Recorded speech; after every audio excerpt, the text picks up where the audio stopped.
आपके नेत्र खुले हैं बाबा, आप मुझे बताएं मैं कौन से महीने से 16 सोमवार के व्रत प्रारंभ करूं, उसका विधान क्या है, क्या विधान?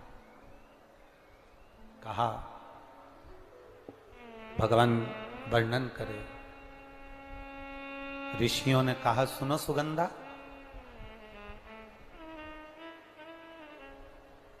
ये 16 सोमवार का व्रत कोई साधारण नहीं है।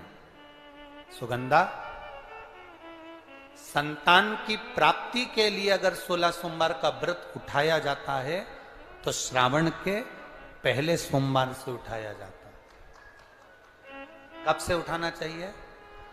श्रावण का पहला सोमवार। सुनो सुगंधा, यदि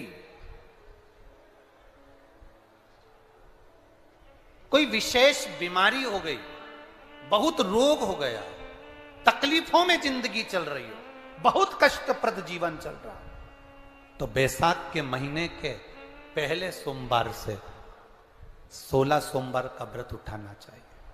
और सुनो सुगंधा, उत्तम वर, उत्तम घर, व्यापार, व्यवसाय, नौकरी, पद, प्रतिष्ठा,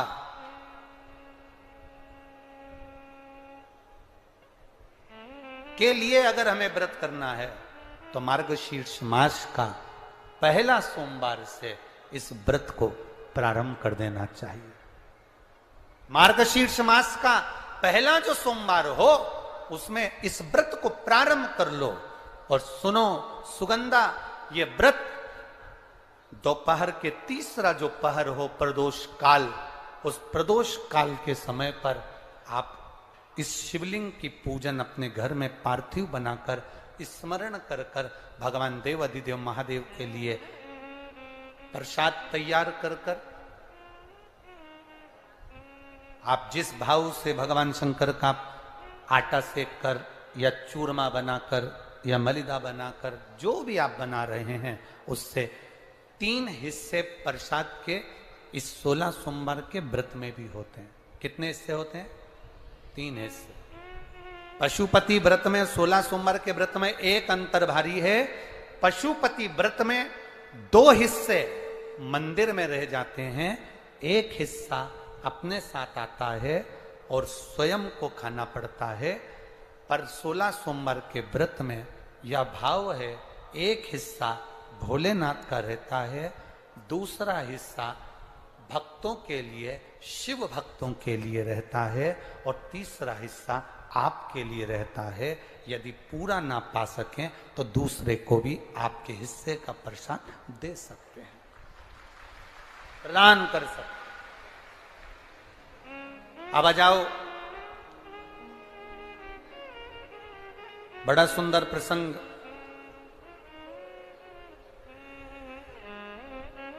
नरसिंह पुराण का आता है।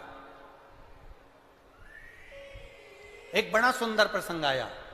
16 सोमवार के प्रसाद को कई माताएं जब 16 सोमवार का उद्यापन करती हैं, 16 जोड़े आमंत्रित करती हैं और 16 जोड़ों को घर में बुलाकर जब भोजन कराती हैं, तो वो 16 जोड़े जो भोजन करने वाले होते हैं या 16 सोमवार के उद्यापन, हम तो आपसे यहां तक कहेंगे कि 16 सोमवार का उद्यापन अगर किसी के यहाँ मोहल्ले में, कॉलोनी में, घर में किसी के यहाँ हो रहा हो तो उसके यहाँ आप भोजन भंडारा खाने के लिए जाओ चाहे मत जाओ, पर 16 सोमवार का अगर प्रसाद का उद्यापन का अगर प्रसाद मिल जाए तो दोनों हथेलियां फैलाकर श्री शिवाय नमस्तुभ्यम कहकर, ओम नमः शिवाय बोलकर, नमः शिवाय बोलकर अपनी कामना कर कर, किसी के अगर उद्यापन हुआ हो, दोनों हथेलियां फैलाकर उससे थोड़ा सा प्रसाद मांग कर उसी के दरवाजे पर खाकर आ जाइए,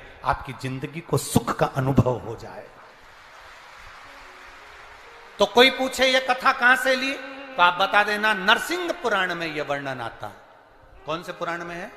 नरसिंह पुराण में वर्णन आया कि एक बहुरोमा नाम का एक दैत्य था, एक असुर बहुरोमा।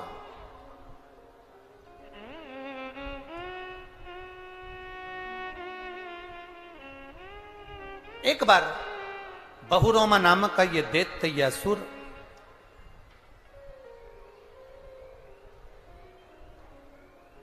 मार्ग से निकल कर जा रहा था और किसी एक ऋषिवर ने, एक गुरु ने, एक संत ने उस बहुरोमा दैत्य को देखा। नरसिंह पुराण का चरित्र। कोई आपसे पूछे कि 16 सोमवार के व्रत का प्रसाद का महत्व क्या है, क्या महत्व?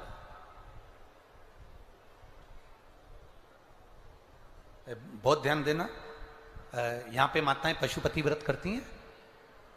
पशुपति व्रत अगर आप लोग करते हैं तो उसके 2 हिस्से मंदिर में छूटते हैं प्रसाद के। बोलो री जी हाँ, सही है। मंदिर में आप जो प्रसाद के 2 हिस्से छोड़कर आती हो, बहुत सारी माताएं व्रत करती है और वहां प्रसाद के हिस्से रखे रहते हैं।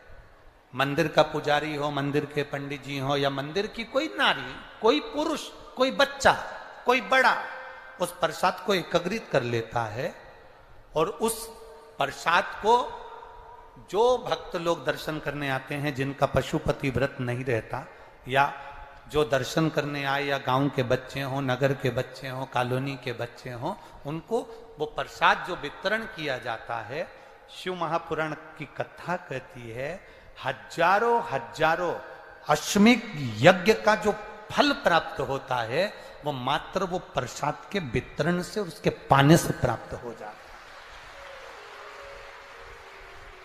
आप लोगों में से कोई माता ने करा कभी ऐसा? अगर कोई प्रसाद चढ़ाकर गया, पशुपतिनाथ व्रत का 2 हिस्सा छोड़कर गया, और बहुत सारी माताओं ने छोड़ दिया और वो सब चली गई, उसके बाद वो प्रसाद रखा रहता है, तो उसको एक तसले में, एक पात्र में एकत्रित करना चाहिए और उसको बांटना। हजारों अश्वमेध यज्ञ के फल के बराबर वो पुण्यता पशुपतिनाथ के व्रत को वितरण करने की, उसको पाने की।